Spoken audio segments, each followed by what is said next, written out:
What is lifelong learning? Imagine two coaches, each with 10 years of coaching experience. Coach 1 coaches each year based on how he was coached. His way is the only way. Pre-season is always the same. Every session the children work on the same skills and do the same drills, and they take part in the same events and competitions. At the end of the season, the coach puts away his coaching folder, takes a well-earned break, and returns the following season to begin again. He has coached this way for the last 10 years. On the other hand, Coach 2 has a different approach. She takes account of how she was coached and has identified what parts she will adopt or adapt and what parts she will not use. She takes each session on its own merits, listens to the children and their parents, and works out their needs and wants. She also considers her coaching philosophy and whether she is the right coach for the children. She plans, delivers, evaluates, and checks on a regular basis and addresses things that arise on the way.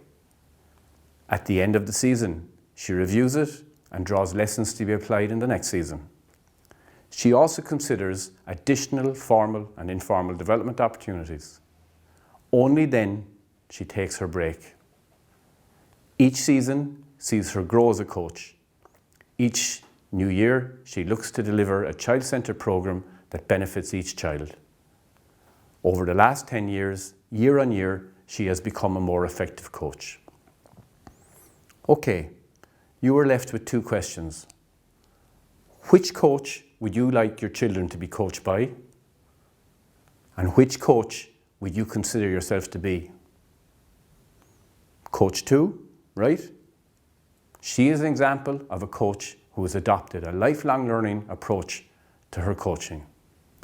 So what is lifelong learning? Let's have a look at the definition provided by the European Commission.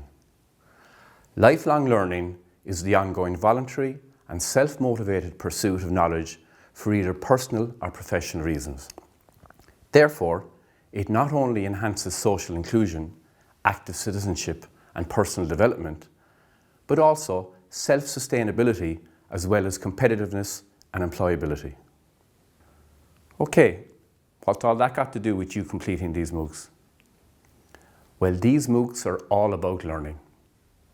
At the start, we included exercises with the aim of you considering how you learn best. In the course of completing each chapter, we also asked you to, amongst other things, reflect on your own coaching, develop and review your coaching philosophy, apply things in your practice and consider if they worked, discuss many aspects of coaching with other coaches, and look to improve your coaching environment. These activities are based on how coaches learn best according to adult learning and coach development research. We hope you have found these beneficial. If you are at this stage of MOOC 3, you are obviously a learner. You are open-minded and have embarked on a learning journey through MOOCs 1, 2 and 3. We commend you on that and would like to encourage you to keep on learning, enhance the learning of the children you coach, and play a supporting role in encouraging and assisting other coaches to learn. To achieve this, Chapter 4 will 1. Explore why lifelong learning applies to coaches and coach development. 2. Explain how reflection can be used to improve your coaching as part of your coach's toolkit. And 3. Consider other ways you can get support to keep on learning how to become a more effective coach. How does that sound? I hope you enjoyed this chapter and see you in the next video.